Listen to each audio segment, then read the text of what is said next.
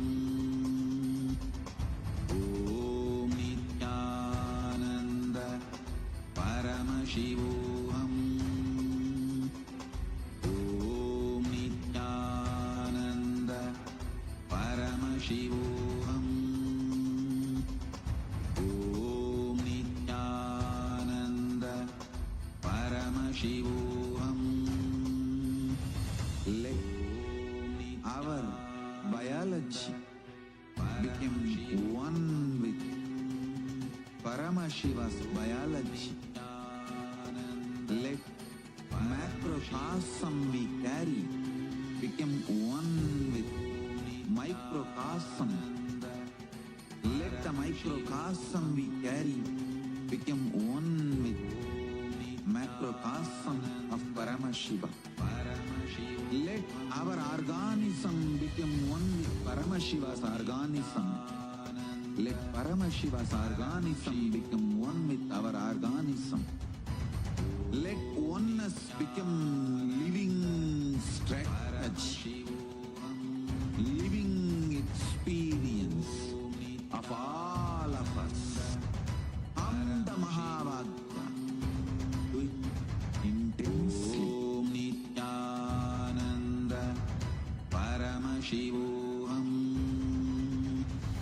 Om Nityananda Paramashivoham. Om Nityananda Paramashivoham. Om Nityananda Paramashivoham. Om Nityananda Paramashivoham. Om Nityananda Paramashivoham. Om Nityananda Paramashivoham. Om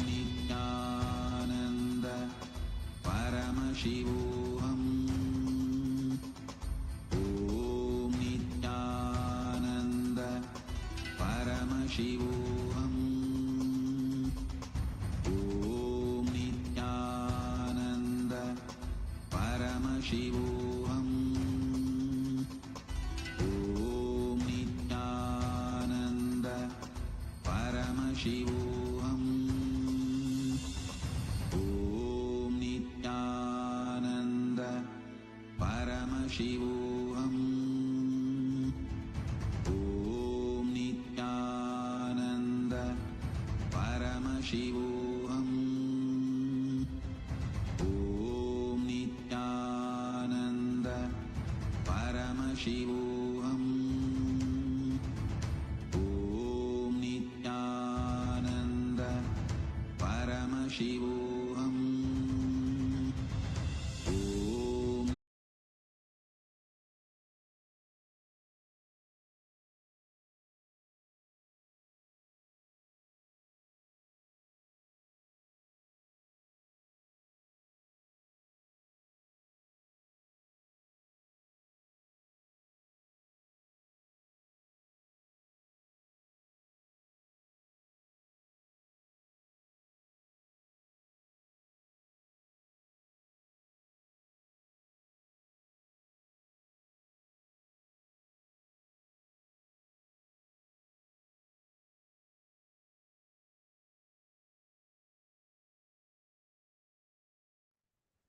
नित्यानन्दं परमसुखदं केवलं ज्ञानमूर्तिं द्वन्द्वातीतं गगनसदृशं तत्त्वमस्याधिलक्ष्यम् एकं नित्यं विमलमचलं सर्वदी साक्षिभूतं भावातीतं त्रिगुणरहितं सद्गुरुं तं Namami.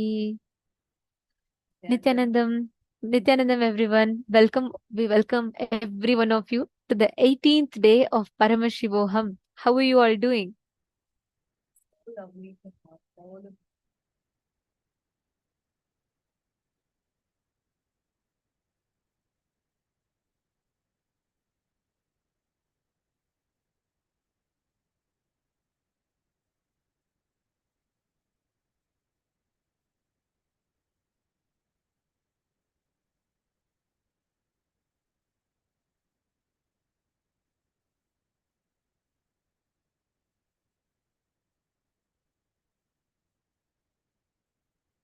Today, each of us have been learning so many amazing different truths, right? Be it understanding the genesis of identity, the parallel universe, vertical time zones, and today we are going to be addressing one of the most important, one of the most beautiful aspects. Today, the deity being Veerabhadramurti, all of us are going to be learning about how you can conquer your desires, how you can conquer life, how you can break free from boredom and tiredness. Swamiji said the biggest disease that is taking over humanity today, much more than even things like COVID and other things, even more than diabetes, is the disease called boredom and tiredness. The whole humanity is suffering with this. Youth is turning towards drugs, something to keep them addicted.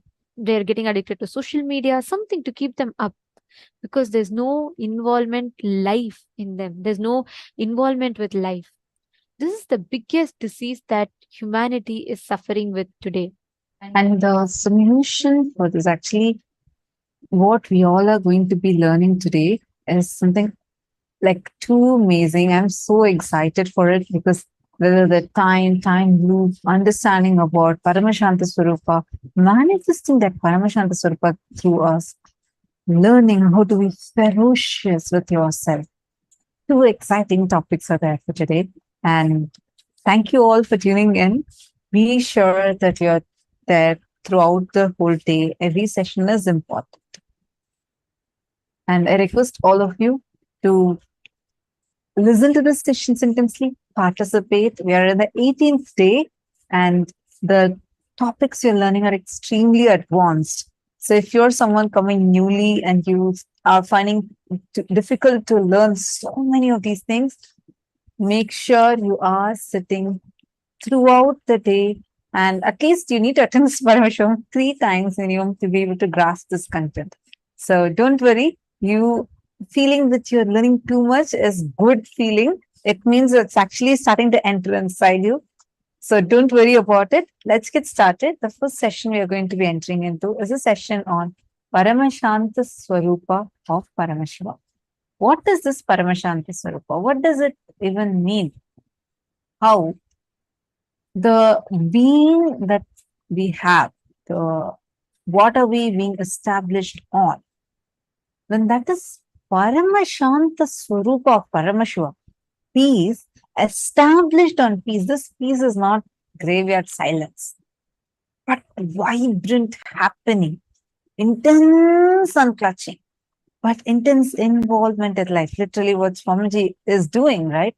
He does not even have thoughts, but you see Swamiji so active, alive, involved in every single thing. So let's get started. What is this Paramashanti Swarupa and how non-violence, ahimsa, paramo dharmaha, best principle, best strategy for life.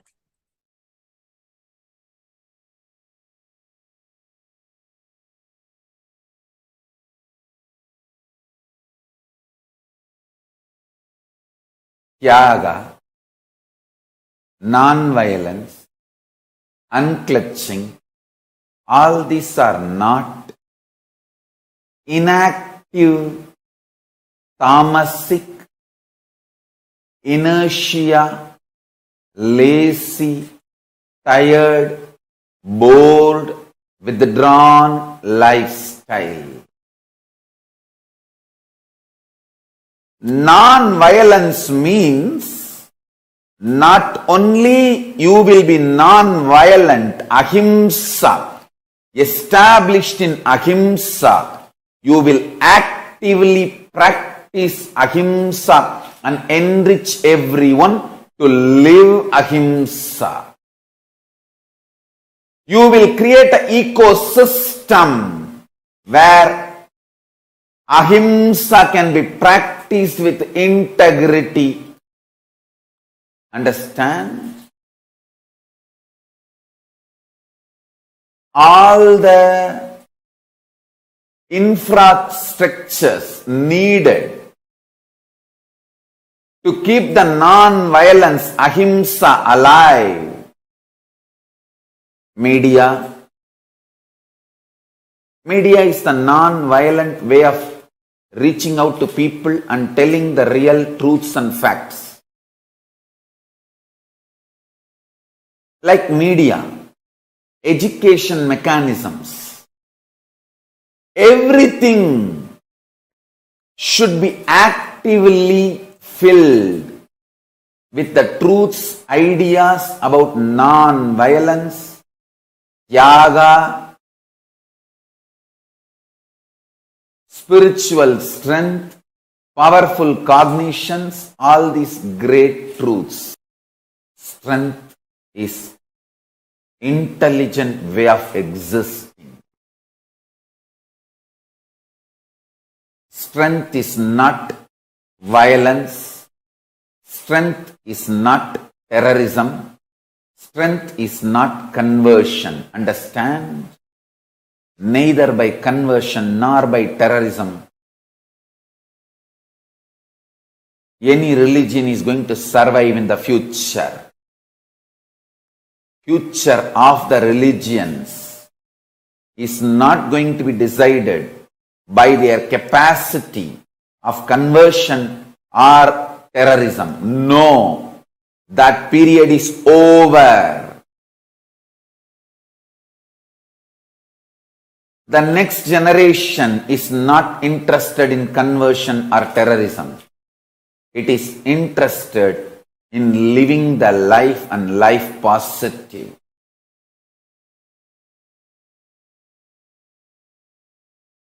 That 0.0000001%, that only is the little arrogance, anger, makes you and me feel separate inside you. I call it delusion. I tell you, the worst delusion, greatest delusion, illusion in the universe is feeling of separation. 99.99999% of the stuff out of which you are made, I am made, all of us are made. That stuff is saved. And the most important thing is not only it is saved, it knows we are all saved.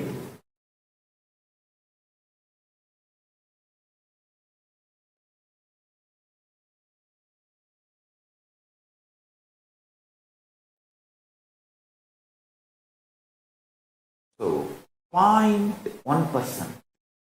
I won't even say 0.1%, 0.00001%. That only makes you feel you are separate from the universe. Anger and arrogance. Listen carefully. That is why I am telling you, feeling separated is the most stupidest and worst delusion. Worst delusion.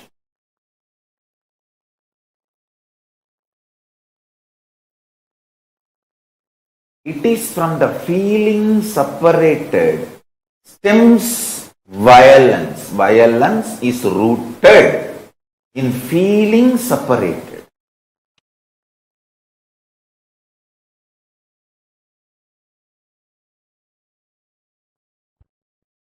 Just like how my Guru gave me straight teaching and liberated me from all the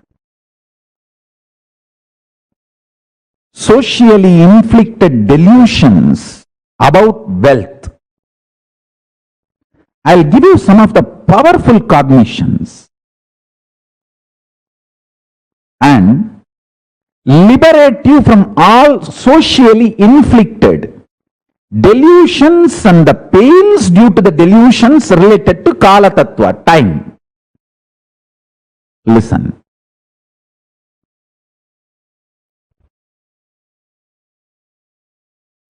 even death is okay, but don't ever become violent. Non-violence is the best strategy even in the face of the death, because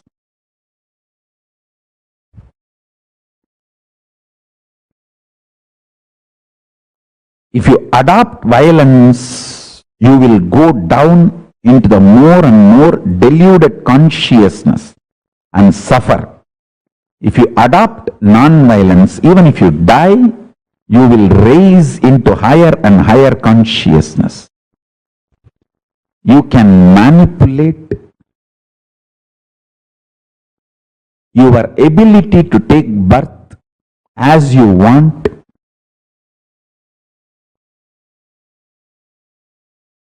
Your ability to enjoy life as you want by the pure observance and cognizing ahimsa paramo dharmaha. When you cognize non-violence is the ultimate dharma,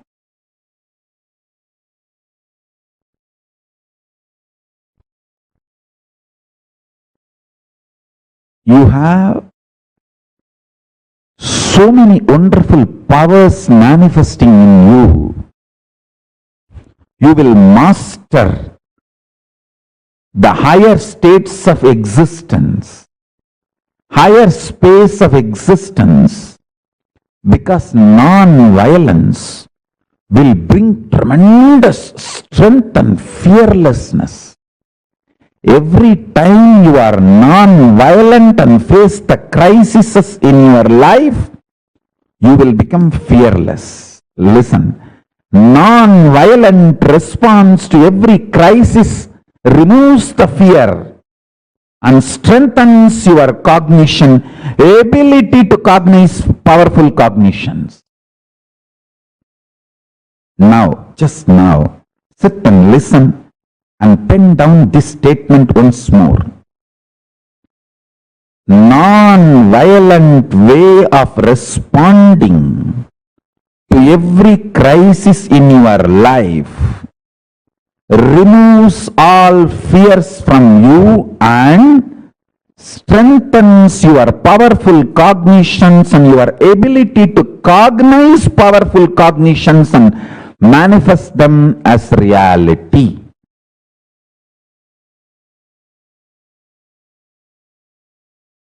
Listen carefully. This is the most important punch. Even if you are trying to clean up the mess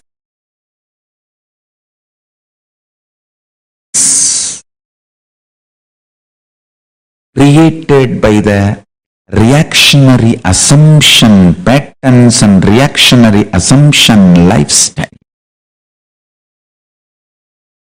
even that will be delusion. The one and only solution is unclutching,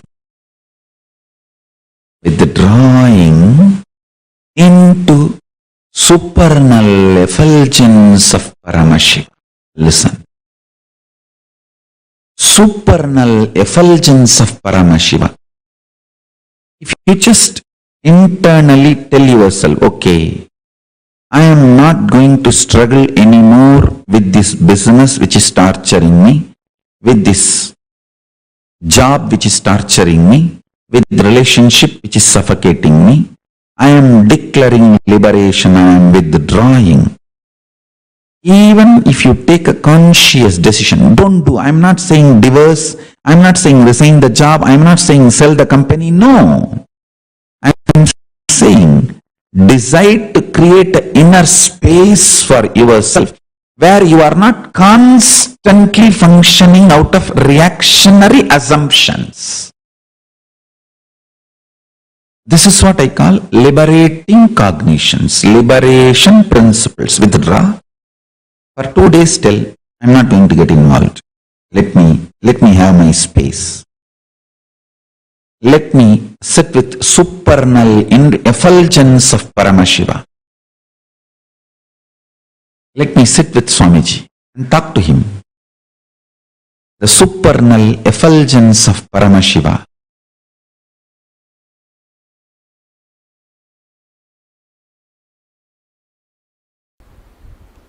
From the moment you wake up, the way you wake up, the way you feel about you and life when you wake up, and why you eat what you eat, why you do things what you do in the morning, how you run your life, why you do what you do in the daytime, how you handle you when you are up, how you handle you when you are down, how you handle you when you are feeling you are gaining whatever you want, how you handle you when you are feeling you are failing in what you want. This whole cognitions, the bunch of cognitions, is what is called Swatantra. Right cognitions about you, life, how to handle yourself when you feel what you want is happening, and how to handle yourself when you feel what you want is failing, and how to handle you when you discover what you want itself is what you don't want. What you want itself is not what you really want. What you want, whether it happens or not happens, is called explosion. Explosion of joy and sadness. If you realize what you want is not what you really want, it's called implosion. During the implosions or explosions, how you hold you, the methodology with which you are handling yourself,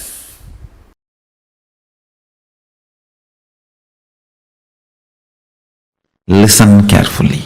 Shanti means able to see the gap between what is the instinct of the I and what is the instinct of the mind. That is Shanti.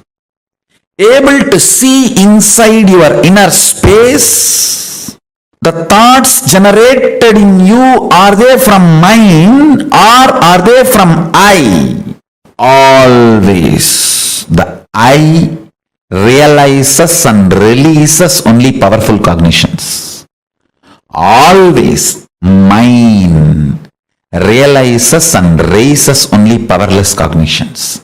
It's an eternal law of life. Ability to see the gap is Shanti. Inability to see the gap is Moga. Understand? Worst shade of the lust is not the attachment with another person or the body. It is not the craving or the attachment you have for another person or the body. It is inability to see the cognitions you are carrying are from the I or from the mind. Shanti means ability to see the gap between these two. Is my decisions and ideas, identity is coming from the I or mind? Be very clear. All the great things comes from I and all the worst things comes from mind. Lust, confuses you and makes you feel the I is the source of the mind, and many of the decisions of the mind gets the rubber stamp of I and gets executed. That is the worst forgery happens inside your system. Understand? It is like forging the president's signature. How can the country be safe if somebody forges the president's signature? Because once the moha is able to convince you the decision of the mind is the decision of the I, you just do it. Paramashiva is called as Paramashanta Swarupa. Meditate on this quality. I commit with you, I will program this Paramashanta in you.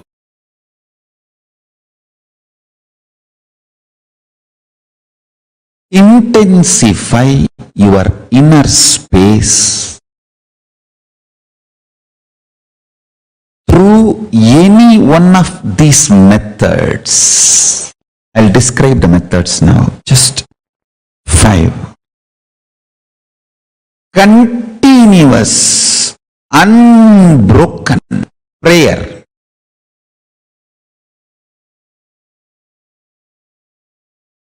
Or continuous, unbroken ajapa japa. Continuous, unbroken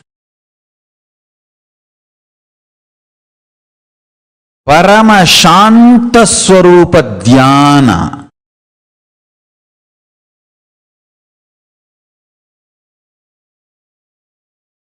Continuous, unbroken oneness. Continuous, unbroken, unclutching. Understand? I can give some more methods. First, let me describe these.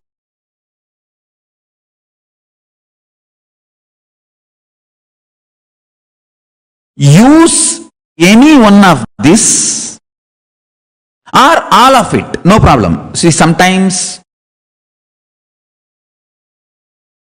you may feel that prayer is so deeply helping you. Do that. If you start living in the space of peace of Paramashiva, Paramashanta Swarupa, remembering the reality, he breathes, inhales and exhales in you.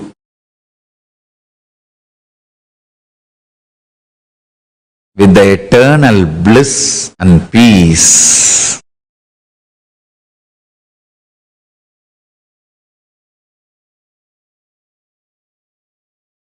When that becomes Nitya in you,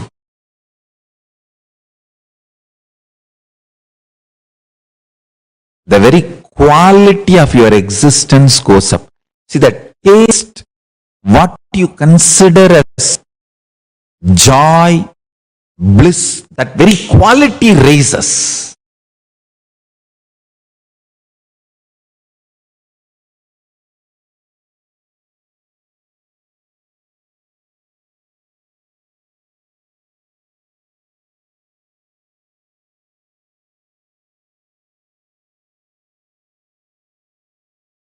You become beautiful to yourself and to everyone around you. You become too cute to yourself. You yourself will start feeling, oh, I am so cute. And everyone around you will start feeling that, oh, he's so cute.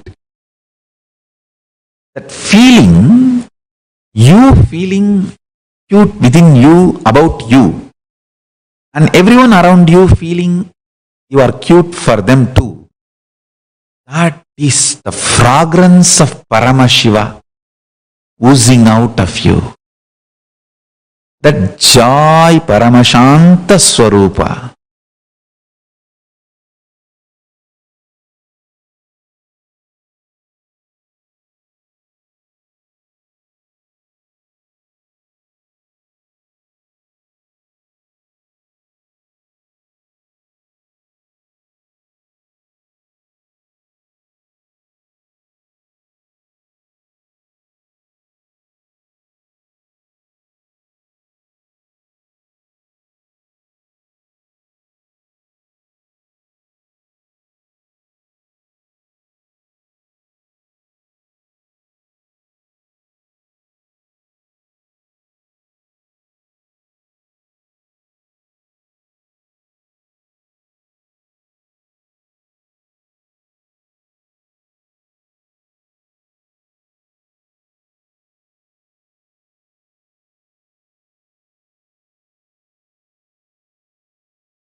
Paramashanta Swarupa of Paramashiva. Beautifully, Swamiji explained to us the importance of non-violence. Importance of a non-violent inner space. Non-violence means not only you will be non-violent, established in ahimsa, you will actively practice ahimsa and encourage everyone to live ahimsa. I just wanted to share Swamiji's level, how sincere Swamiji is, and what kind of ahimsa based absolute non-violence based life such Swamiji lives, right? Like, even if there is an ant or a mosquito in Kailasa, killing mosquitoes are banned. Like, you can't, if there's a lot of mosquitoes, people have a habit to use this electric bat and try to kill it, or sometimes like they do this. Killing mosquitoes is banned. You can't kill any creature. You can't even have violent thoughts towards them. The level of ahimsa Swamiji lives. See, ahimsa, like, it is not just you saying, okay, I'm going to be non-violent. You will actively live that non-violence and enrich others in such an active way to live that non-violence. 99.9999% of the stuff out of which all of us are made is the same. Not only it is same, it knows we are all the same. So it's just that 0.0000% which makes you feel that you are separate from the universe, giving rise to anger, violence, arrogance. Feeling separated is the most stupid and worst delusion that we all struggle with. Violence is rooted in the cognition of feeling separated. Shanti means able to see the gap between what is the instinct of the I, what is the instinct of the mind, able to see inside or inner space, the thoughts generated in you. Are they from mind or are they from I? Always the I realizes and releases only powerful cognitions. The mind, what you feel as mind, this is mine, that is mine. That mind realizes and raises only powerless cognitions. It is an eternal law of life. Ability to see this gap is Shanti. How many of you are understanding this?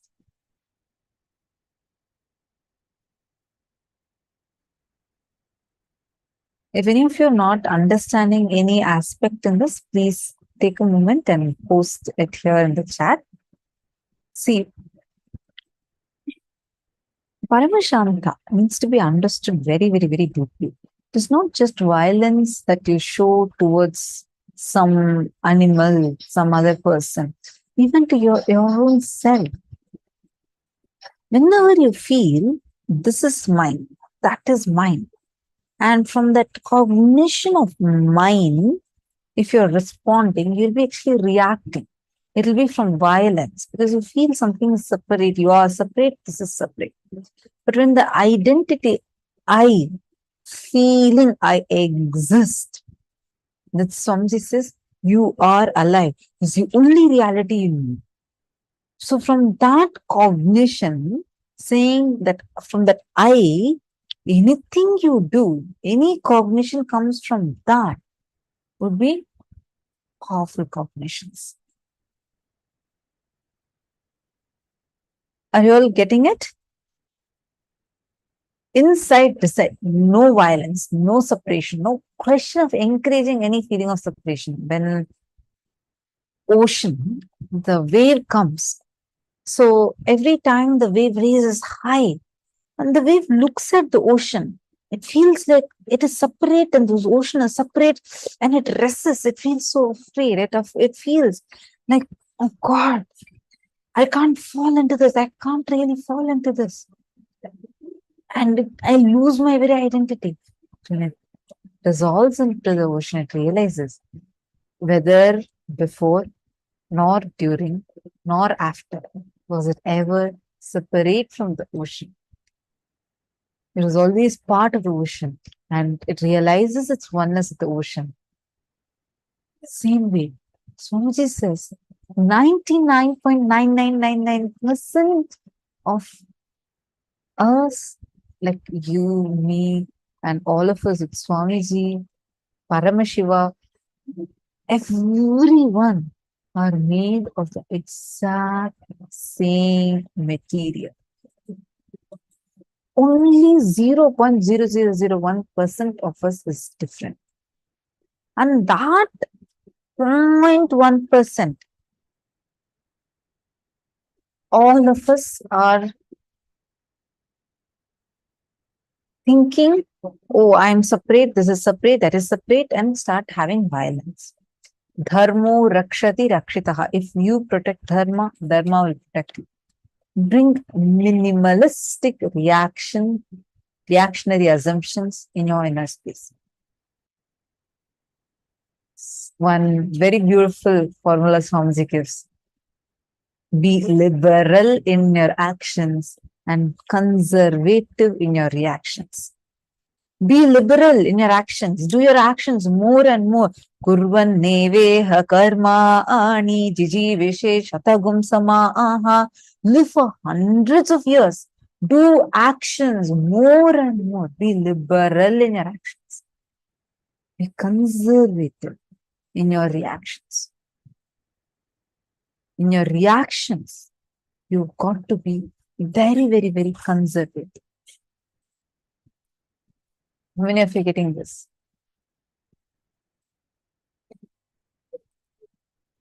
So now, Swamiji also gave us a few techniques.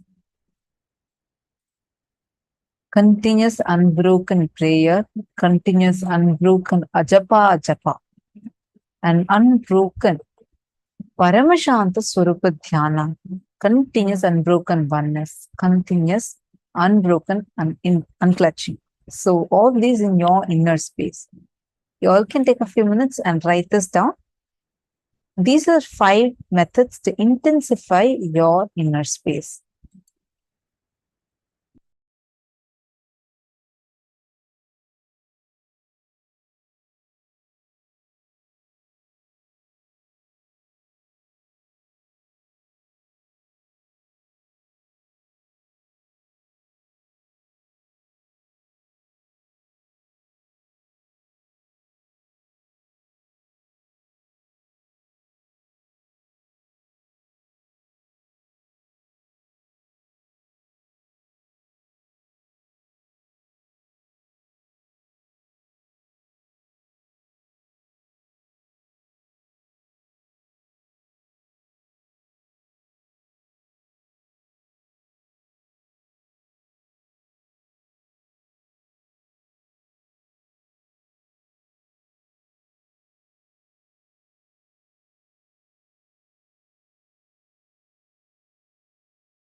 Nityanandam, Nityanandam everyone, Nityanandam.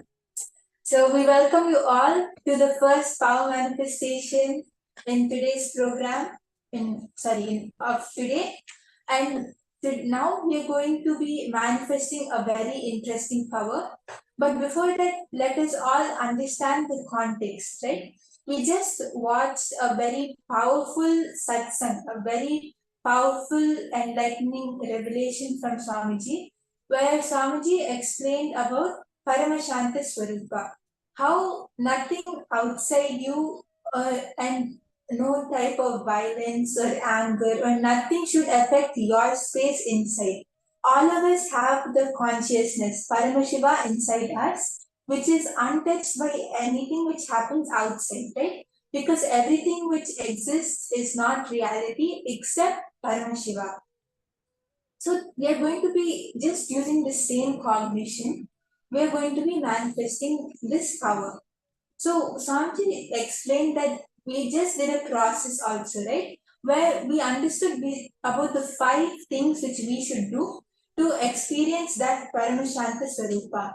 Whether it is Ajapa Japa or whether it is doing unclutching, meditating on Paramashiva or doing puja every day or whatever technique Swamiji has given, when we just follow them sincerely, we'll see how the Paramashanta Swarupa inside us starts manifesting, we start feeling it. And also, one very important thing which all of us should remember is we should never hold himsa. We should always be in the space of ahimsa, of non-violence.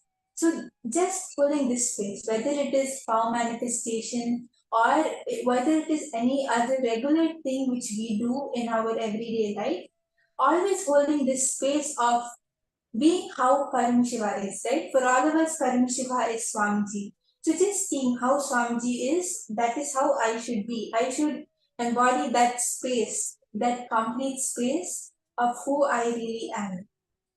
Yes, I want to quickly add a little bit to this. One very powerful thing that Swamiji also shared about is the cognitions we hold, right? So what is the cognition we hold about ourselves, about life, how we feel about when the things are moving in life, when things are not moving the way we want?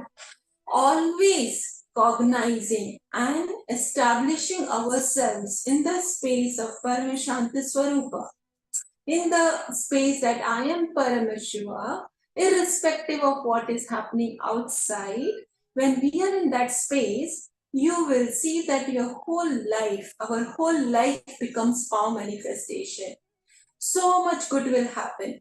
Let us all sit with this cognition inside of us. Let me in that space of Paramashanta Swarupa and manifest the powers. When we manifest the powers from this space, we will see that the space which we are holding will be deepening our experience in that space and more powers will manifest. So it becomes a very beautiful, powerful, virtuous cycle wherein more of experience of Paramashanta Swarupa and more power manifestation, and you will see you'll be able to live this kind of power manifestation lifestyle on day-to-day basis, right? So it's really very empowering, and I request all of you, one request, please do not miss any session. Swamiji says, be in integrity to these sessions, be available for every single session. Since this is the first session, I request all of you, please make it for every single session, starting from session 1, right? So whoever is not there in front of the camera, please come, sit down, and let us all manifest the powers. So before we enter into the power manifestation, we'll first be going through the 4 pramanas, which authenticates whatever powers we are manifesting.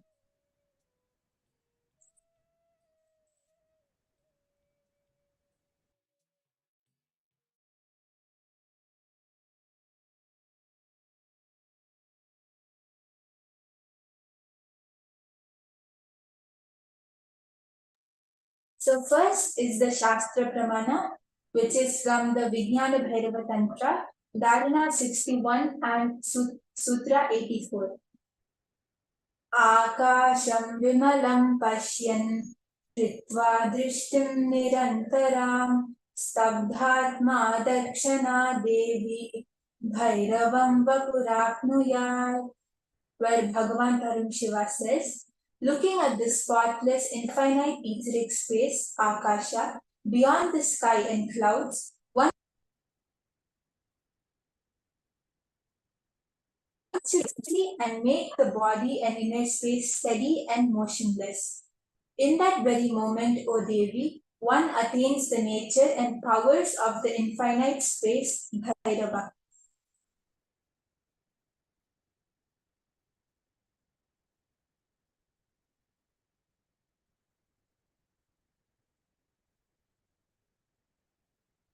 Now we are seeing the Apta Pramana, which is a story from the Srimad Bhagavad Gita, Canto 1, Chapter 13 and Text 15.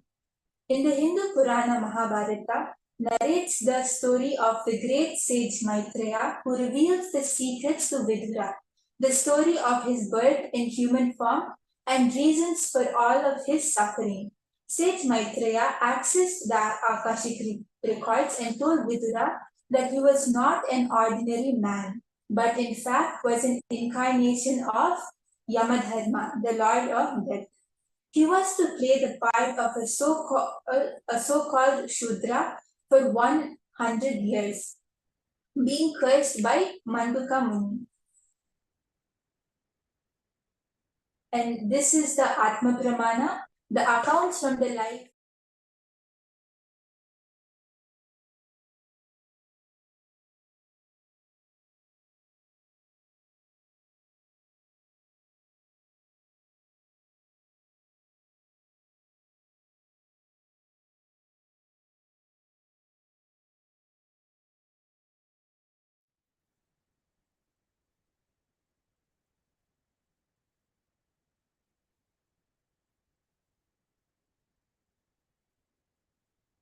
Yes, so this is the Atma Pramana which we all see.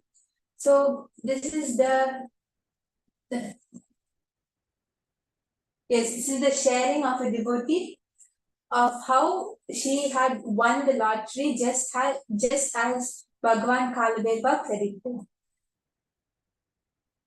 This is from Abhirami Ma from Canada. So at a time when I did not know what to do with my life, Swamiji took time to help me in many ways. Swamiji looked at my horoscope and told me I will always have lots of money. I wondered how would this be, since I wasn't working and I did not have much money. In August 2013, when my mother and I did the 10-day Inner Awakening program, I asked Swamiji if I can ask Kalabhaiva about the Kotishwara Yogam, millionaire possibility in my horoscope. Swamiji told me to ask Kalabhaiva. With so much compassion, Swamiji brought Kalabhaiva to us, and I asked Kalabhaiva the question. And Kalabhaiva told within 2 years money will happen and blessed that he would protect me and not to worry. As predicted by Kalabhaiva, within 2 years, my family won the lottery, where the chances of winning are 1 in 14 million. Wow. Yes, so all of us can see how Swamiji himself has manifested this as a real experience in his life.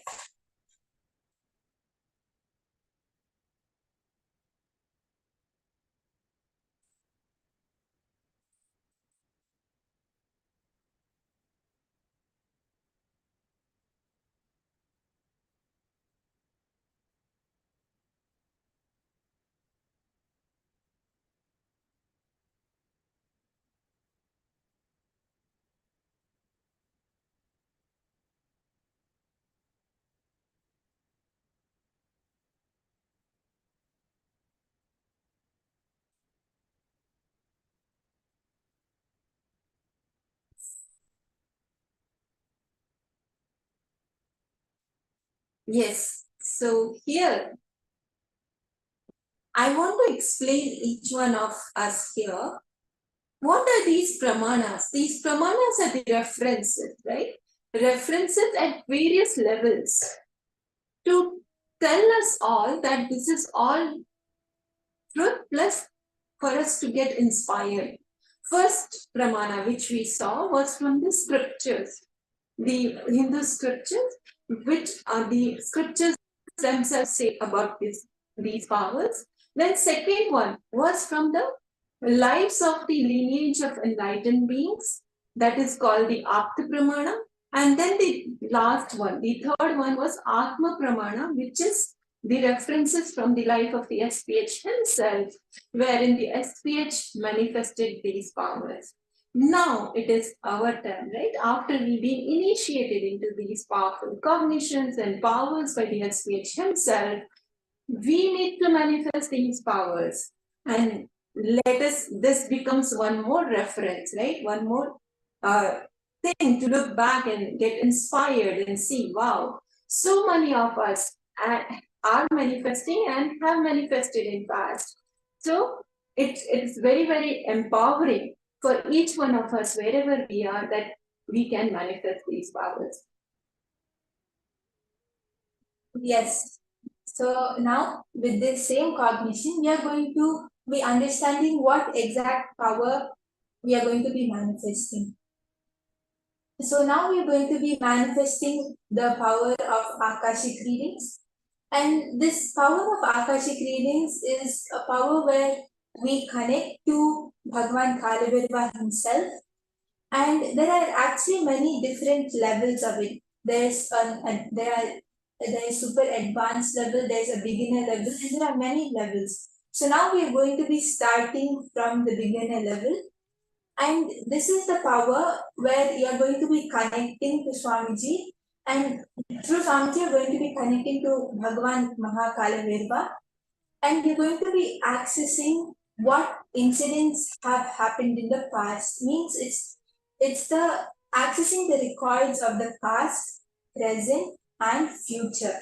Where when you connect to Swamiji, when you connect to Kalabirva, at that time Swamiji will raise the level, the frequency of your space, of your being, where it is.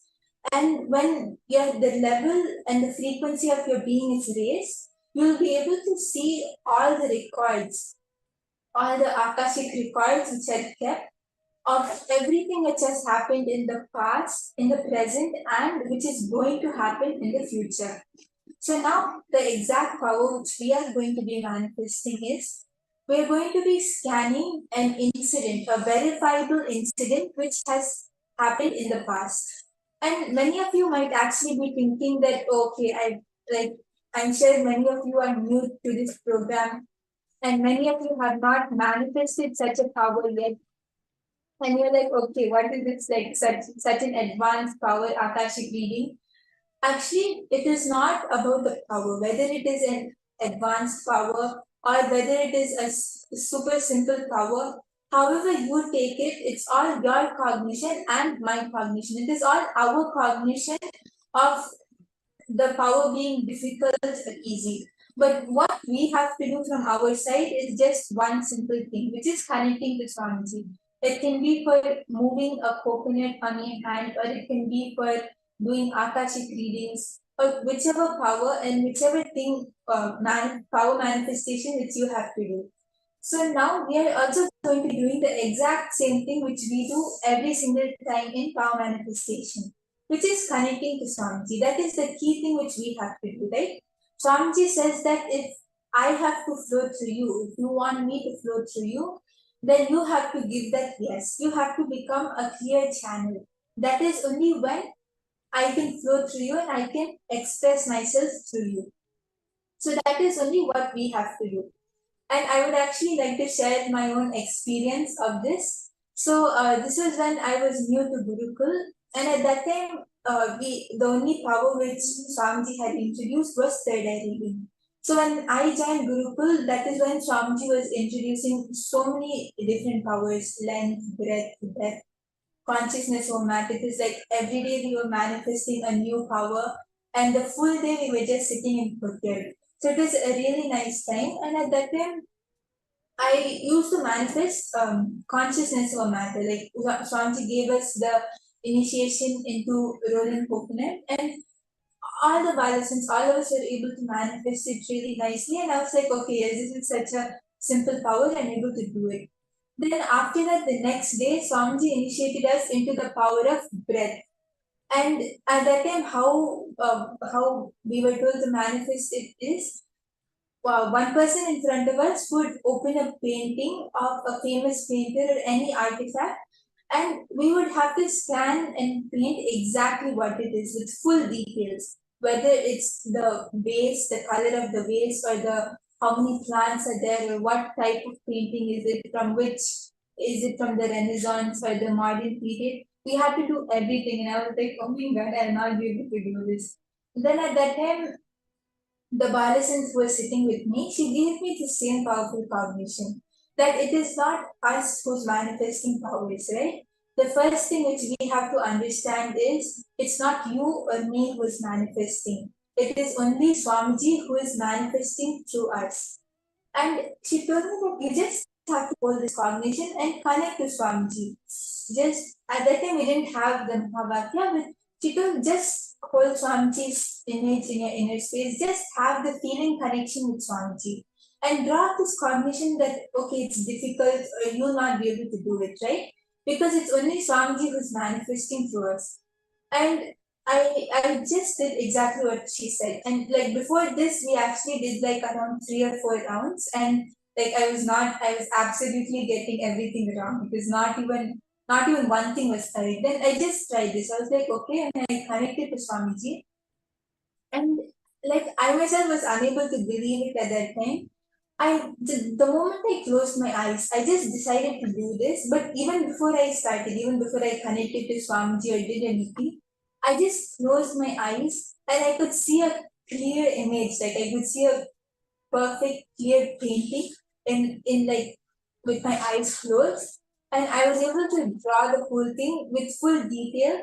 And we actually, when we matched the pictures and saw, it was like accurately correct. Like I was like, oh my god, it's such a powerful thing. And it's like Swamiji knows us more than ourselves, right? When we give the yes to Swamiji, that is when Swamiji will flow through us. In fact, Swamiji is waiting to flow through every single one of us. It is just the yes which we have to do.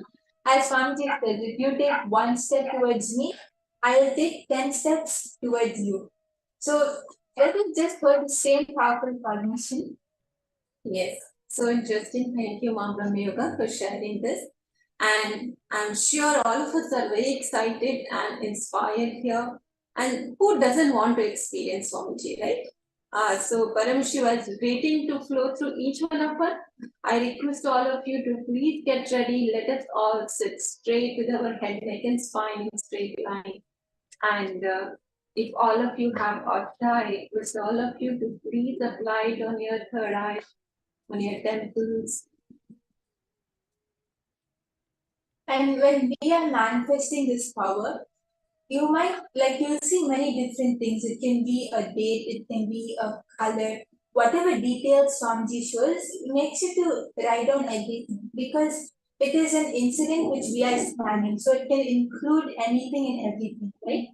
And when you manifest these powers, having the Aushadha is having the Aushadha is actually something which will really help you. So it's like a supporting tool. So whoever has the Aushadha, you can get it in cup. And now we'll be starting the power manifestation.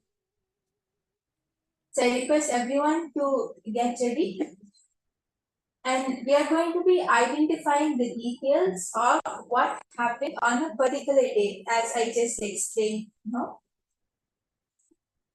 So we are going to be finding all the informations, whether it's the date, the incident, whatever happened, and when was it, all the information about that date.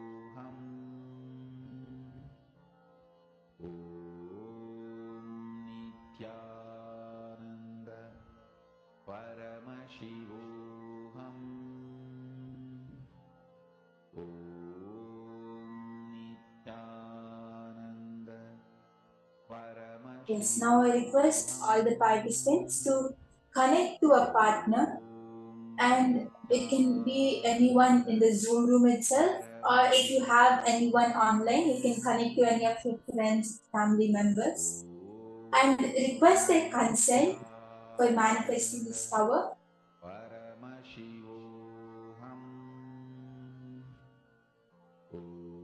And once you connect to a partner, request all the participants to ask your partner to give you a particular date without revealing its details, the location, or whatever happened on that date. If you're connecting to someone out of the program, make sure that you explain this, that I'm going to manifest this power, so please do not reveal the dates to me.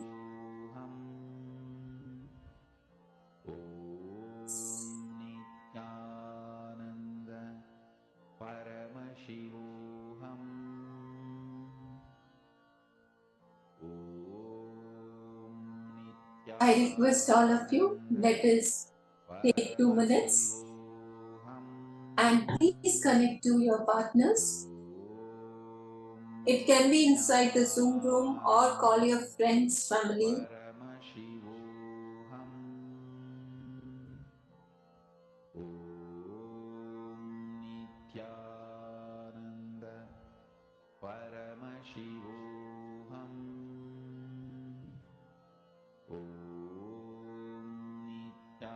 And once you have connected, I request you can even post in the Zoom chat so we would know that you are ready.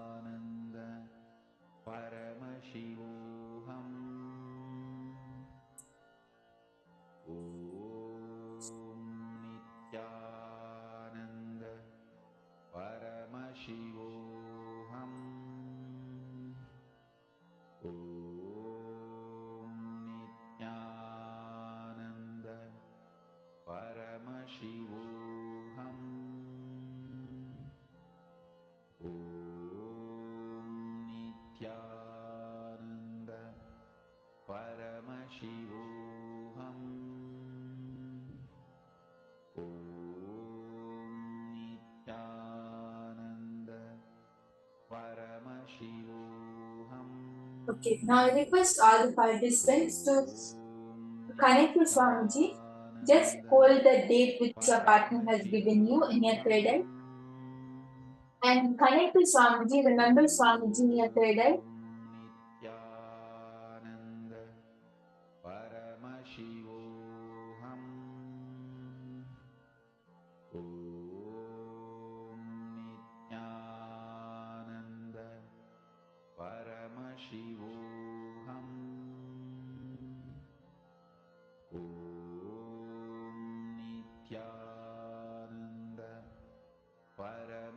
And when you connect to Swamiji, you'll actually see that many details start coming. So you can even pen them down.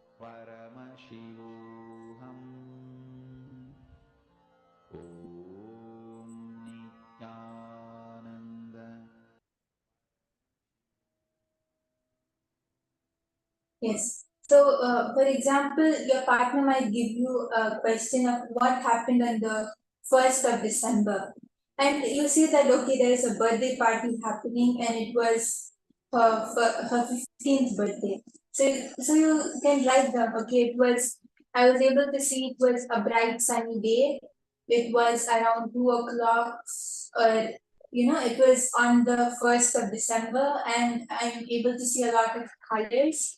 It was her birthday today. She was turning this age, and how was the birthday? Was it like costume, like everyone was dressed in different costumes, or was it like a ritualistic birthday? Or you can explain the scenery, the how was the ambience around, what time of the day was it in?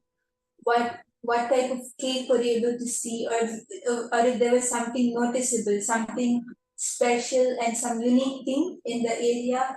Or you'll literally be going and you'll be seeing what happens, right? Like how all of us watch a movie.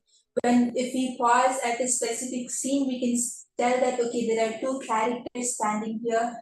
They're wearing blue dresses and it's a sunny day. They're standing in a building. We can literally explain the whole the whole scenery. In the same way, we will be doing it for this also. Yes. So like this, let us all go back. This incident is on this particular day. What was the incident? Your partner will be able to verify it. I request each one of you, please do not ignore any detail which comes in third eye. Whatever Swamiji is showing you, please write it down so you will remember. It can be color, it can be fragrance, it can be the event which is happening, the details, the place, the weather, every single detail. You may feel it, you may see it, you may hear it, or it may be just a thought. In any which way it is occurring to each one of us, I request all of you, please do not ignore any detail and write down all the details. You will see you are getting the answer. So don't doubt the third eye and write down all the details. Requesting each one of you to please sit straight. Keep your head, neck and spine in straight line. Chant Mahavakya. Om Nityananda Paramashivoham. And as you are chanting the Mahavakya, just remember Swamiji in your third eye, and you will see Swamiji revealing all the details to you.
As Swamiji is revealing the answer to you, you can start penning it down because actually for this cover, you'll see a lot of details which will start coming. You will see the different colors, dates, incidents, and you'll see the place also. So there'll be a lot of details. So you can start writing down whatever Swamiji is showing. And even if you feel that, oh, I'm not able to see anything yet, or nothing is clear, I'm not sure what I should do, then also it's completely fine because all of us are practicing and all of us are manifesting, right? And Swamiji actually gives a very powerful cognition that when you decide to manifest, when you decide to sit and manifest powers, when you connect to me, that is when the power manifestation starts. It's not about whether we are able to see the results or no, right? We verify it and we see how how much proof is there and if it's really manifested for our to satisfy us and to give confidence to ourselves. But the power manifestation starts when we decide to manifest and when we connect to Swamiji. So the power manifestation has surely started in all of us. It might just take a little time to evidently be seen or evidently project out of some people, and it might be already visible and already manifesting outside for some people. But all of us are manifesting, and just the decision to sit and manifest will surely make it possible and it will make your manifestation evident also. But just that you just have to connect to Swamiji and drop the cognition that, oh, I'm not able to manifest it, I'm not able to see anything yet. And when you drop that, you'll see that you'll actually be able to see the answer, you'll actually be able to manifest it correctly. So all of you can start sharing your answers with your partner. Whatever Swamiji has shown you, you can start sharing all those details, where they were, what happened on that date, what was their dress color, etc. All of you can start sharing the incident which you scanned.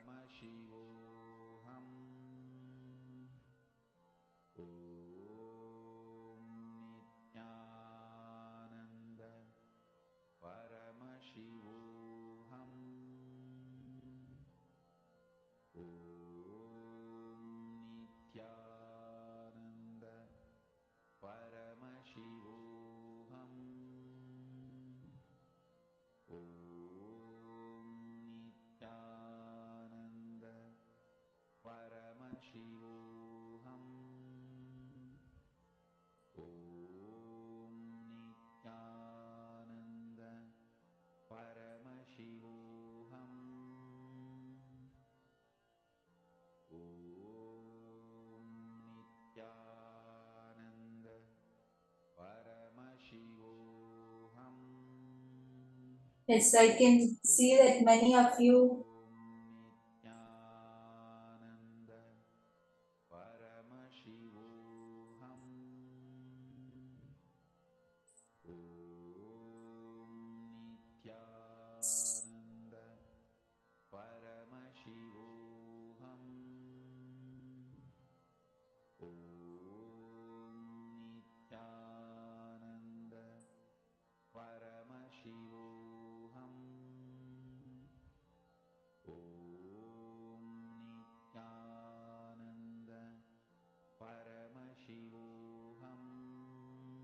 Yes, so I can see that many of you have shared your manifestation, and that's really nice to see that many of you were able to see, and Swamiji was showing the answers to many of you, and it's really nice. It was really nice to be to take the power manifestation session and to manifest with all of you.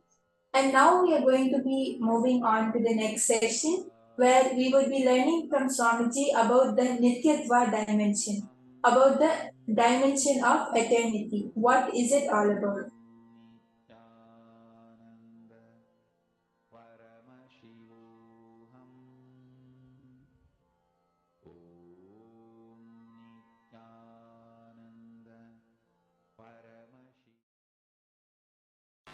What is incompletion? Past interfering into the present and try to manipulate the future. That is incompletion. Your memory, form you carried in the past, entering into the present and trying to destroy the future form is incompletion. You can always see whenever you have a pain, guilt, powerlessness, incompletion, you will be visualizing, imagining your own form in a deep suffering. You will be visualizing, imagining your own form in a disgusting way. Look inside. Please understand, I am giving you a very deep insight.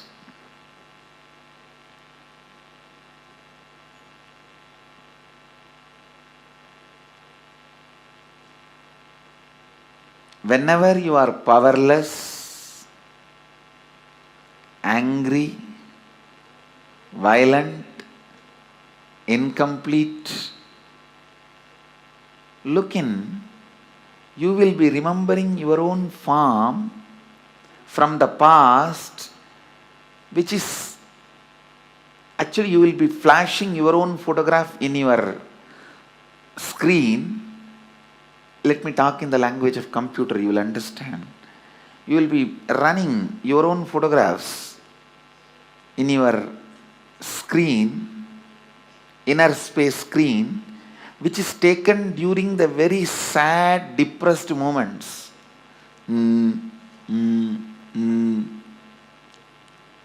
What can I do? Lost, over.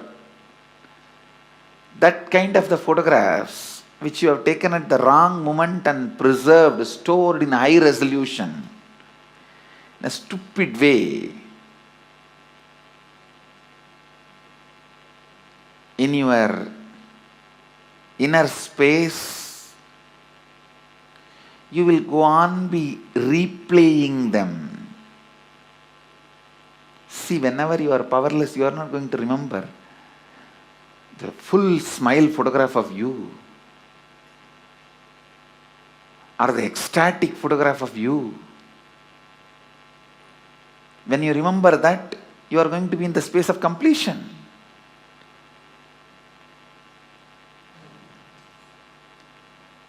The deha, form you carry during incompletion, just by remembrance awakens the same incompletion.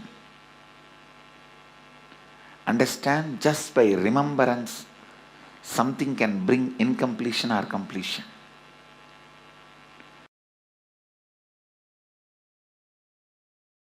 The moment one incompletion is triggered by somebody, then that's all. You don't see the world anymore. The world does not exist, only my world exists. That is what is meant by the great Mahavakya, Jagat Mithya. What you perceive as my world is Mithya. Because a small incompletion, the moment it got triggered, it gets triggered.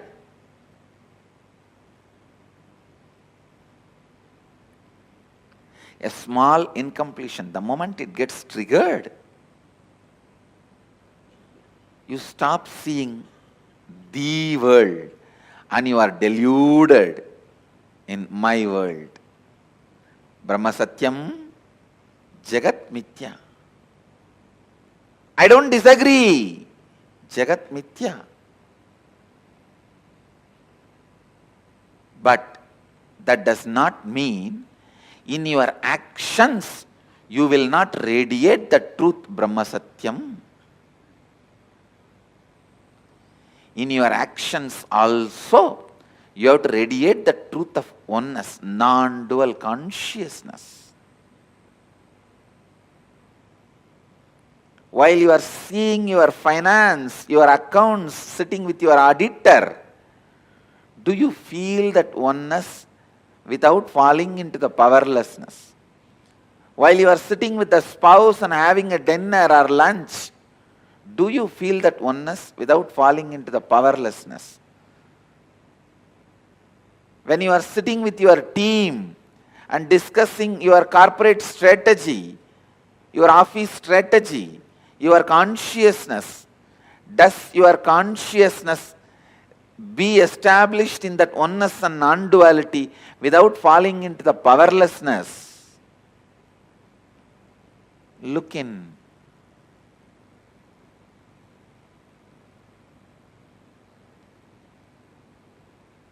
Just your back pain disappearing is not the result of Advaita. All the pain which you have hidden in your back should disappear. Not just back pain disappearing.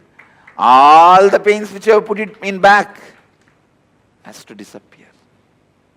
Suddha Advaita Sugabodha Jnanam. The pure Advaitas, joyful influence and the wisdom which comes out of joyful influence. Please understand, the joyful influence of Advaita is what I call completion. The joyful influence of Advaita is what I call perpetual completion. The joyful influence of Advaita is what I call Sahaja Samadhi.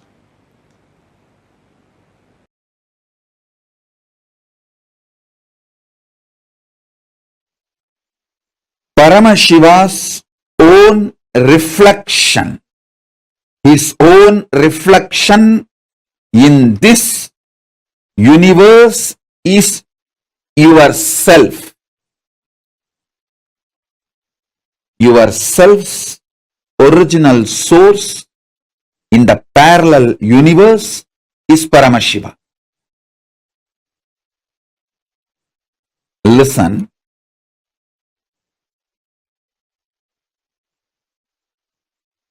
Understand this example.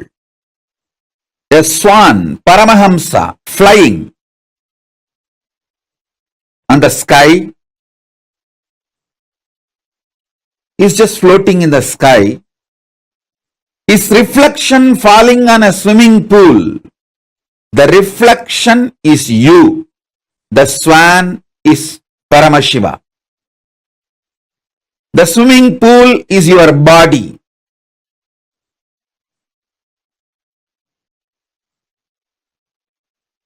Understand,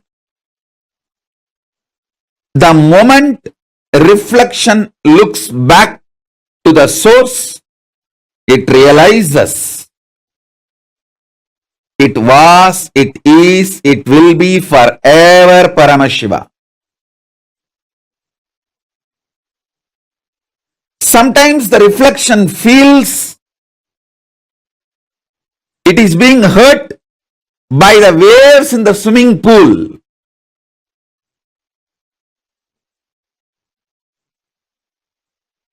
The reflection need to realize nothing in the swimming pool, even if the swimming pool is dried, it cannot hurt you. It cannot hurt the reflection, because reflection is centered in the source. You only have two choices. Either you can enjoy you being a reflection, or you can go back to your source. Beautifully, Paramashiva explains to Devi, anything goes circular.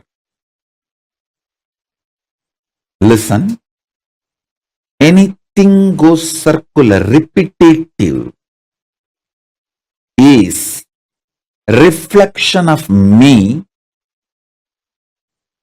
Even when it believes it is suffering, it cannot suffer. It can only forget its existence. In the delusion, it can force itself and imagine itself as if it is suffering.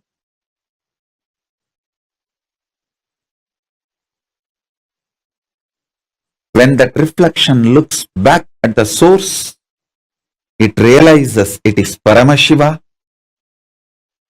It can never suffer. Listen. Listen to this deeply. You in the parallel universe is Paramashiva, the great swan floating in the space. The reflection of that great swan on the swimming pool in this universe is your individual self. That swimming pool is your body.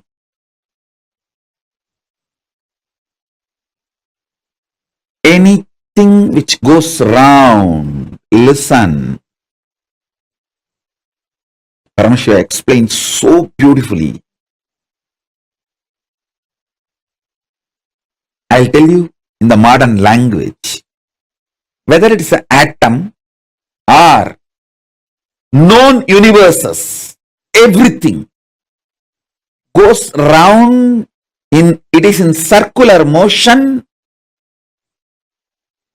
in the space, in Chitagasha, conscious space.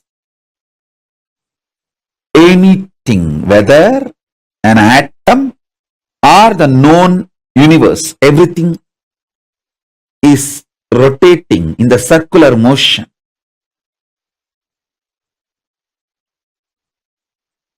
What is created in the circular motion is called circular time. The time which circles, repeats itself.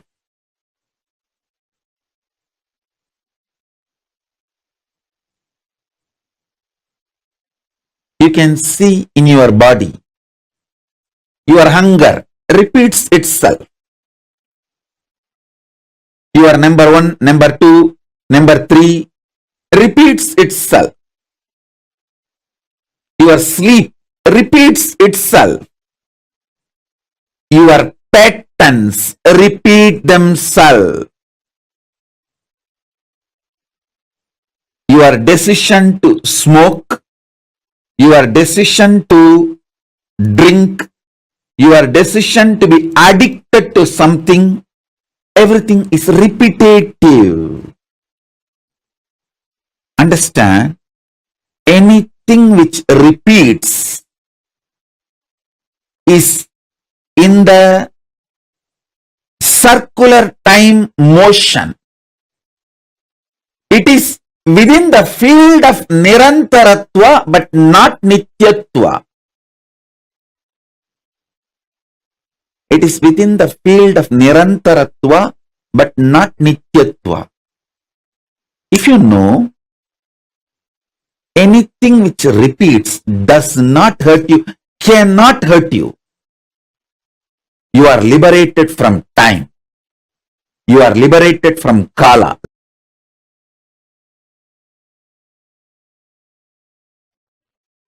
Among the 7 dimensions of the time,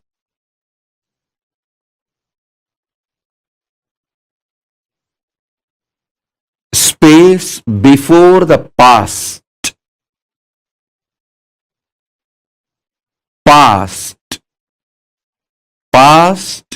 merging into the present, present evolving as future, future merging into the space beyond future. So totally in these 7, the space before the past and the space after the future is established in Nityatva, eternity, past, present, see, listen,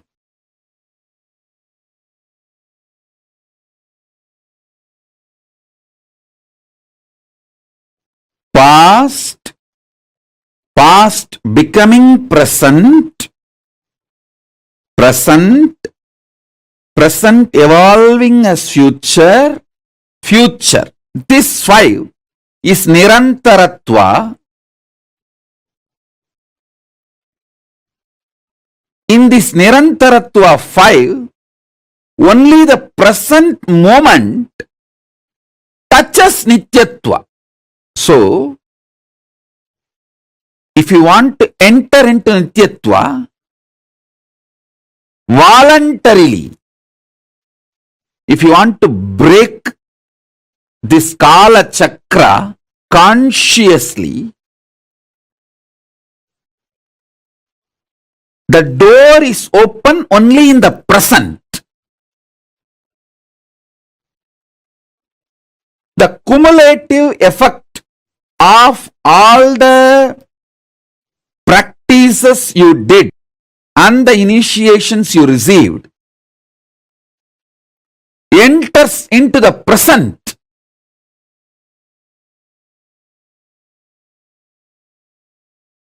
And makes you experience Nityatva. Listen.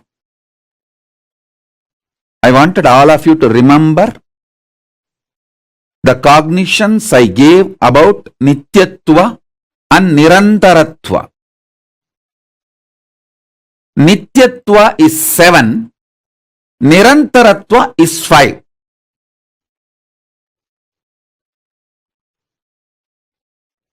Nityatva is all the 7 put together.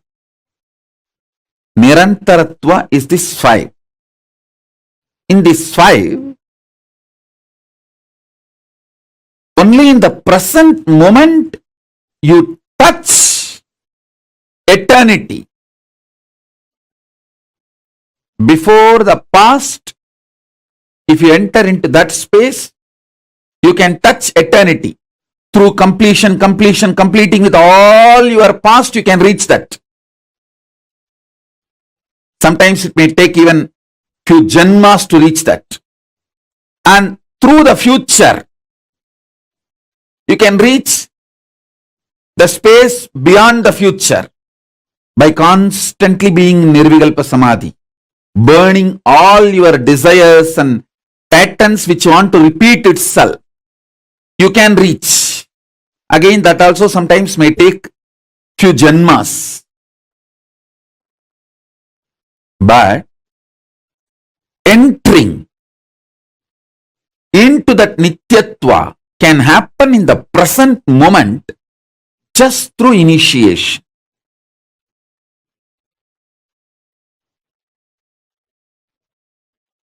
remember the definition and the revelation about Nityatva, remember the truth about Nirantaratva, remember the next statement I made. You can reach into Nityatva by going before the past.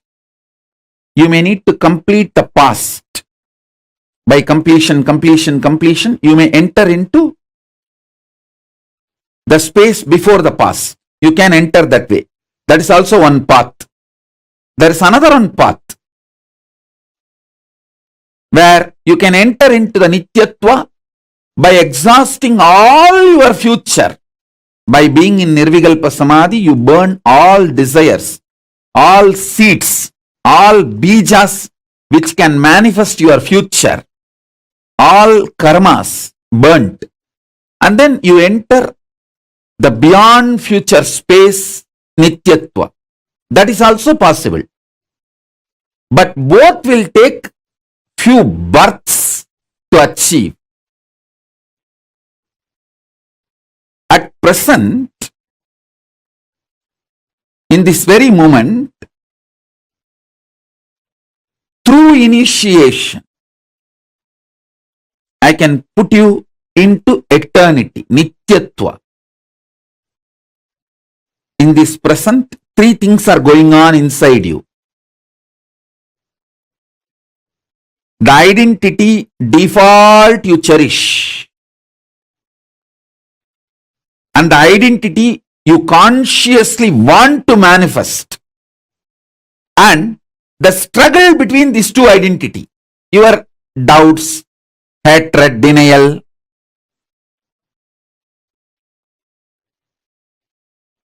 Smelling Paramashiva, waking up to Paramashiva,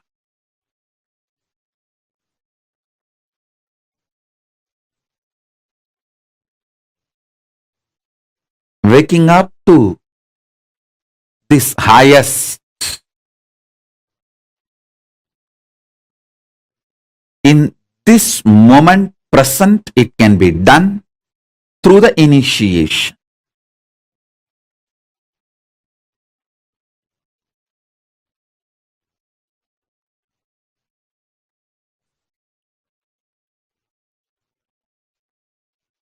So understand,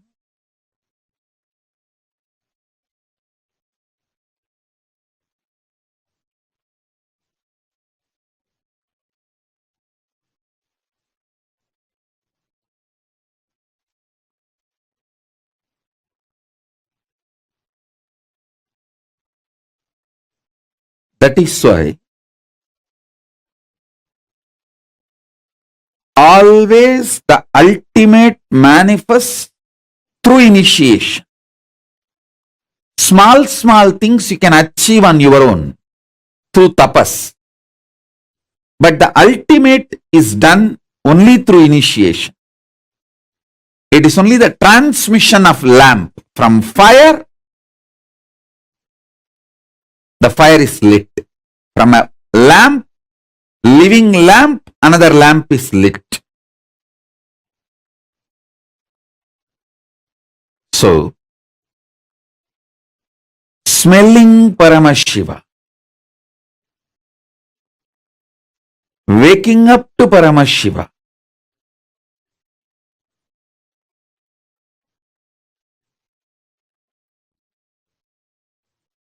waking up to this highest. In this moment present, it can be done through the initiation.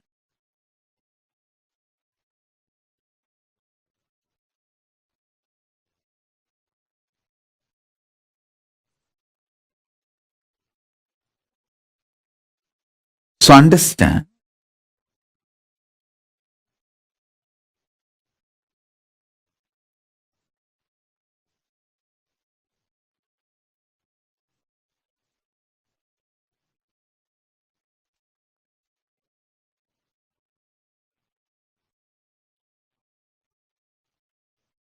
That is why always the ultimate manifests through initiation. Small things you can achieve on your own through tapas. But the ultimate is done only through initiation. It is only the transmission of lamp from fire. The fire is lit. From a lamp, living lamp, another lamp is lit.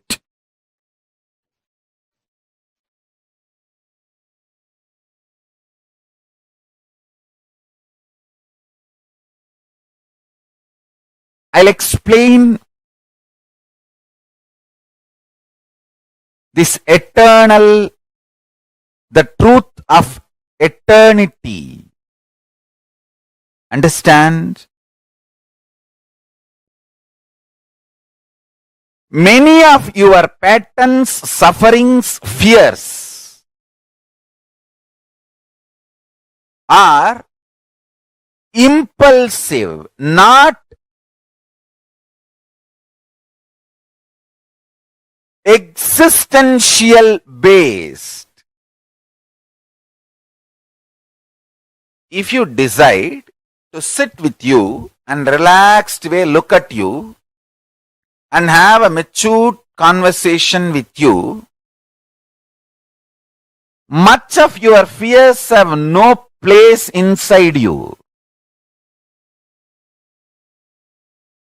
If you just want to throw tantrum, how can he do that? How can she do that? How can this person do that? How can that person do that?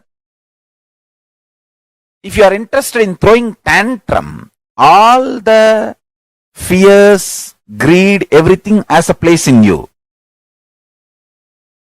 But this constant tantrum based reaction and action, the life you are going to manifest around you is going to be hell. Listen to that truth.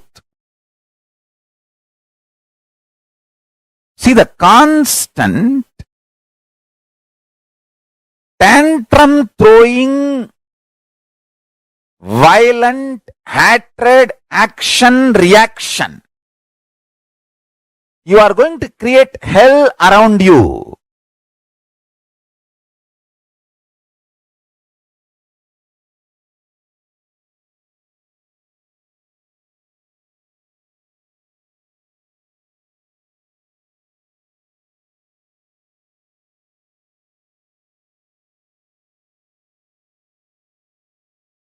Nityatva.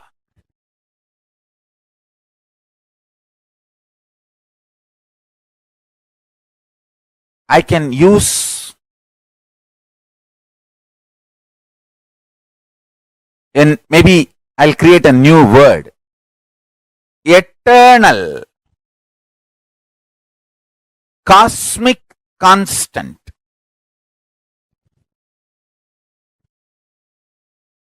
It is actually one of the dimension of the universe. One of the fundamental quality you need to access the eternal dimension of you is having restful, matured conversation with you. What am I doing? Where am I going? I am going to be eternally alive. Am I planning and building my life for that? Or am I just agitated, tantrum throwing child, thinking that there is no tomorrow? When it comes, let me face. Understand? All suffering is nothing but having this attitude. When it comes, let me face, and when it comes, you will not be able to face. That is a suffering. Understand? This is two important statement I am making. All suffering in your life is because of that blind spot you have. When it comes, let me face, and when it actually comes, you won't be able to face.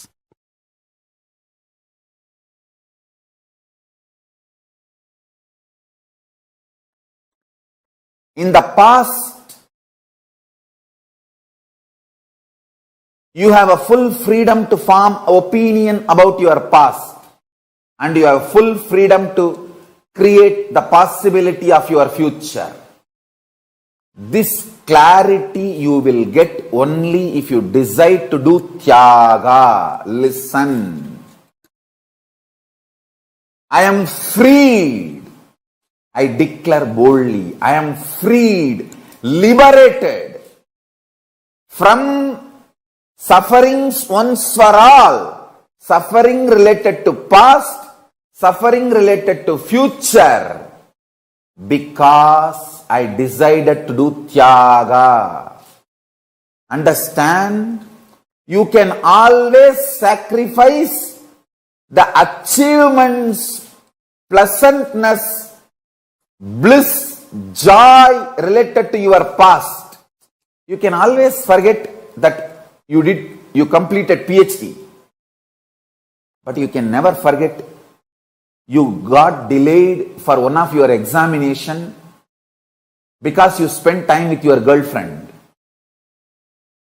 or you slept and you did not appear for that examination. That pain you will be carrying even now. Sacrificing the past related pains, understanding even factually, many of your pains are unjustified and incorrect. Understanding, even factually, your pains are not supported, justified by the reality, real happening is completion. I am repeating. Even factually, as per the real happening, what has happened, if you look what has happened from all dimension, even your pains are not justified. Your pains are not really right. Even your pains do not have justification to exist in you. If you see the past happenings multidimensionally, is completion with the past. I tell you, how much ever you say, no, I know I have some pains which are absolutely justified. No. You may be Guni, you may be Kaikeyi, you may be Surpanaga, you may be Danganaka duck, Danganaka dick, I don't care. You are wrong.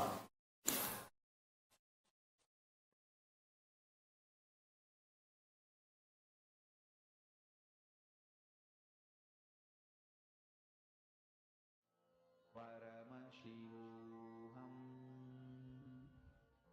Om Nityananda. Paramashivoham. Om Nityananda. Paramashivoham. Om Nityananda. Paramashivoham. Om Nityananda. Paramashivoham. Om Nityananda. Paramashivoham. The Nityatva and Nirantaratva dimensions of the time.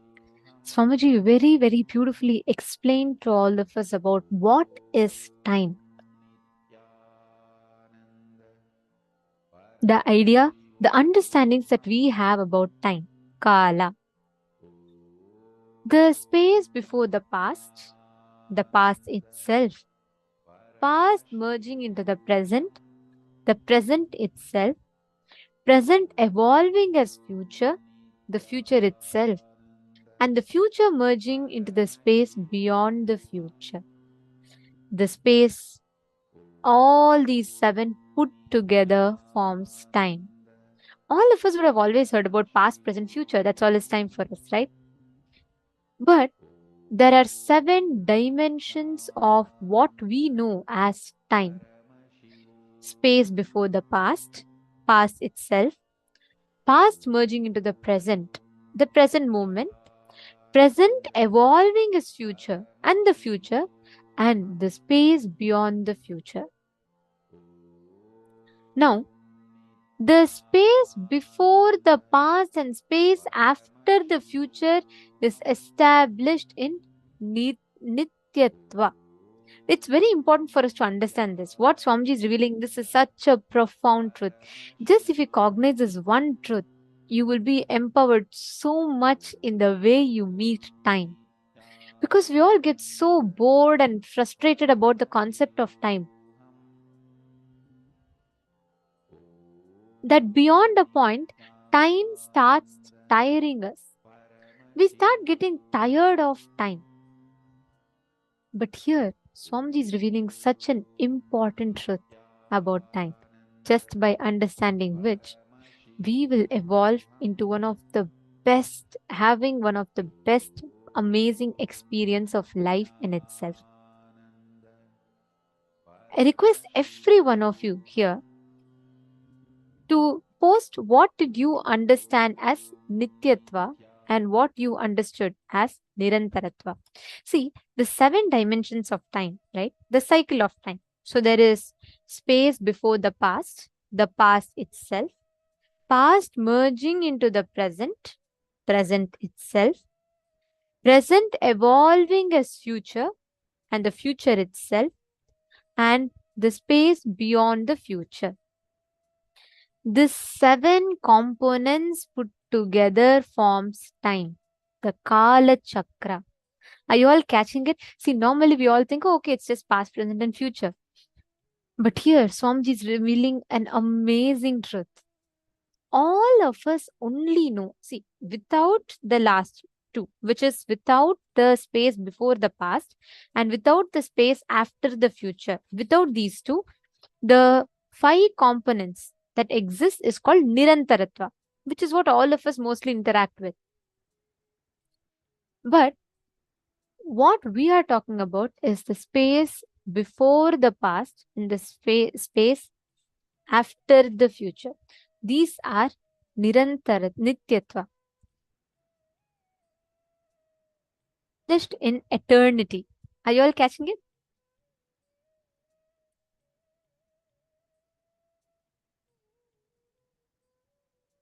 Just this one understanding, having this one understanding will completely shift this, because you will now know you are not limited to, or your understanding of time, your existence, Kala is not limited to you experiencing this.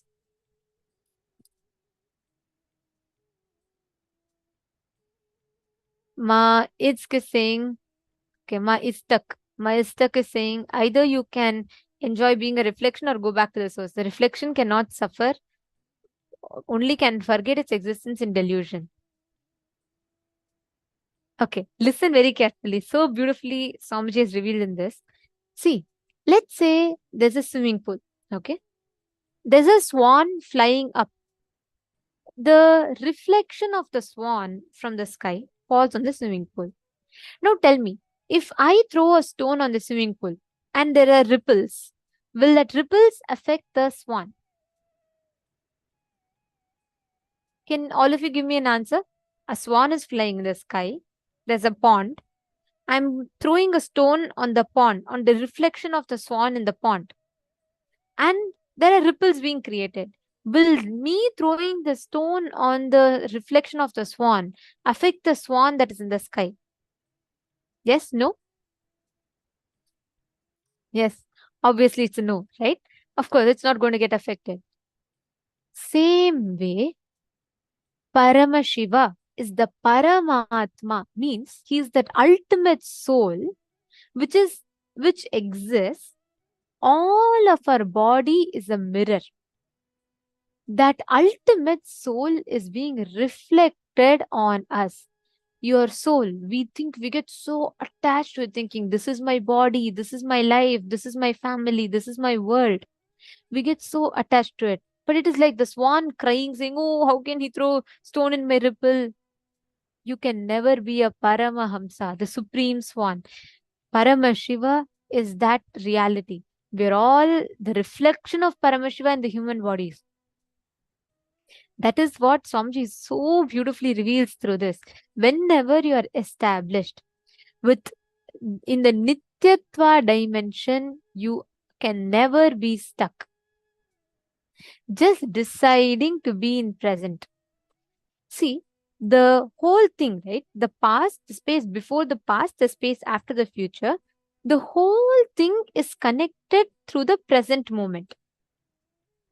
That is why there's a very beautiful line Swamiji tells. Swamiji will tell, past is the history, future is the mystery, present is the only gift that we have. That is why it's called present, gift.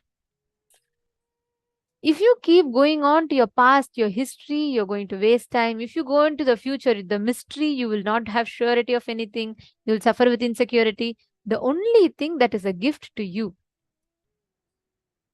is present. That is why it's a present for you.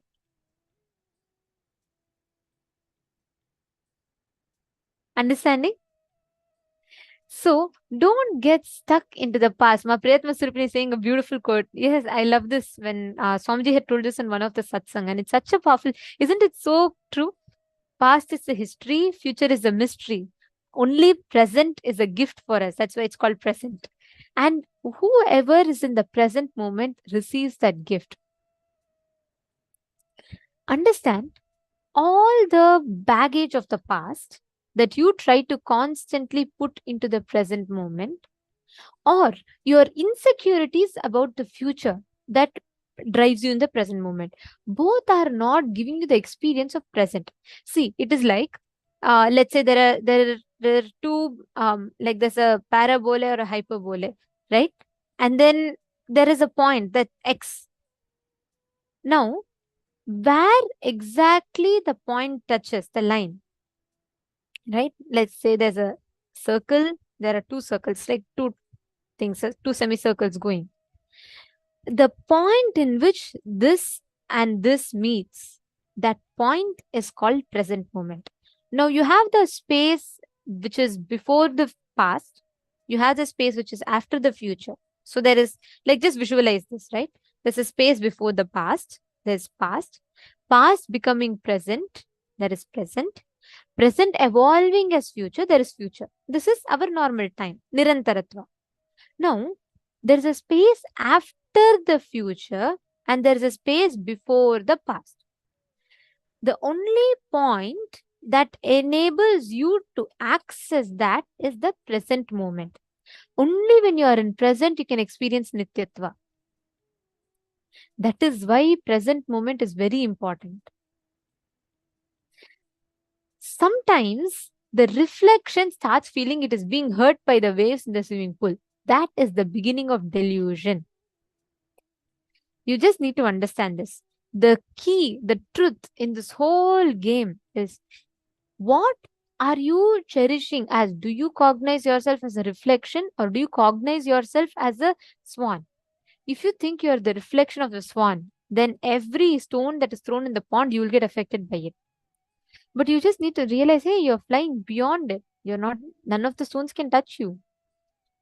You have only two choices. Either you can enjoy being a reflection, or you can go back to your source.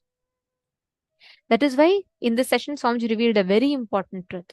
Like Swamiji said, anything that goes circular, anything repetitive is a reflection of Paramashiva. Even when it believes it is suffering, it cannot suffer. It can only forget its existence in the delusion. It can force or imagine itself as if it is suffering, but it cannot suffer. I request every one of you to take a few minutes and do this one exercise.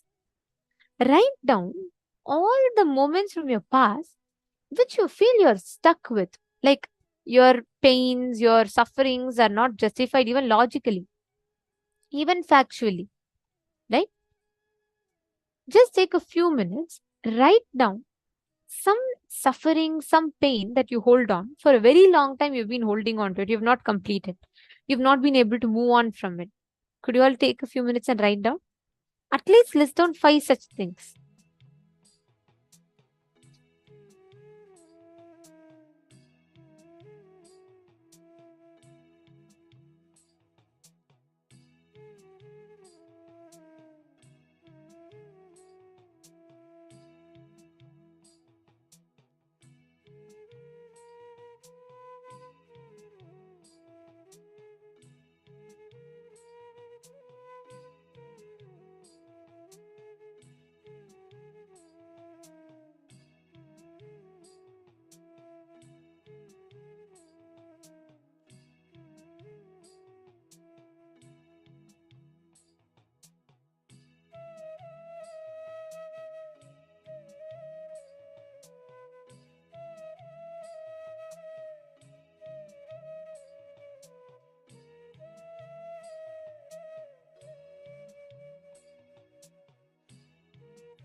Hope you all have finished writing.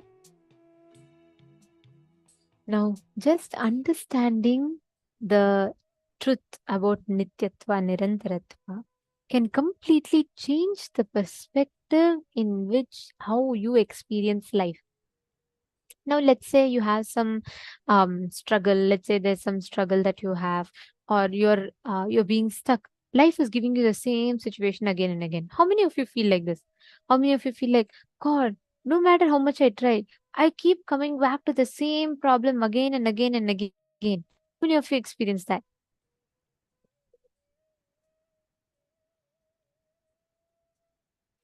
Understand why does that happen? Because the whole life we spend in oscillating between past to future, past to future, past to future. We forget to experience the present moment from an unclutched space. For example, you have some kind of a problem. You may already make a decision that this is how it is going to be appearing. This is how the problems are going to keep on coming. And you fix that as a decision in you. And from that decision, you operate. Which means what? You're already creating space. You're welcoming for the problems to come. Naturally, problems will come. And then we say, oh God, did I not tell? Exactly, it's repeating the same way. That is what Swamiji tells us, being stuck in that Nirantaratva, not the Nityatva. Okay, Ma Istak is asking that, can you explain more about this repetitive fight? What is the difference beyond past and beyond future? Are those not part Nityatva eternity? It is just to visualize that comes from different directions, path of time. Okay, very nice question, Ma. So, my stuck. First, understand your past, past becoming present, present, present becoming future, future. These are all Nirantaratva, which means they keep repeating in the same loop for you. It's the same kind of a, what do you say, like a machine. Let's say an example, like how it's like a wheel, right? Continuously it keeps going the same motion, which means your every moment that past becomes a past, becomes present, from present it is in the past or evolving into future. Like this, past becoming present, present becoming future is a continuous loop that we're all in, right? Now, the same thing, the space before the past and space after the future is what we call as unknown, unpredictable. Like, for example, can you predict to me what will happen in your life in the next 10 years? There's a space which is after your future, which is not in your control. Right? Are you catching what I'm saying? There's a space before your past, again, which is not under your control. So understand, every moment of your life, Master, your all the different fragments of life that is repeating to you. If something is repeating to you, it's within Nirantaratva. Means it is either your past becoming your present again, or your your present becoming your future. It is only in this loop. Again, future becomes past. It is only in this loop. But there's a space after the before the past and after the future. That space is Nityatva, the place where you exist absolutely in the present moment. You're neither clutched about the past nor you're afraid of the future. That moment is Nityatva. Actually, whenever you all manifest powers, right, you literally get tuned into that space of Nityatva and you manifest from there. All of you can sit now. Can I request every one of you to sit? And you're going to be manifesting this space of Nityatva in you. Apply this one powerful cognition and start manifesting. Let us do something same like how you all did in the last round, where you identify the details of what happened on a particular date in a particular person's life. Let's say I give you the date of my 12th birthday. You will scan and you'll be able to identify precisely what happened, what dress I was wearing, where I was, everything on my 12th birthday. Like that, any verifiable past that you want, as per your choice,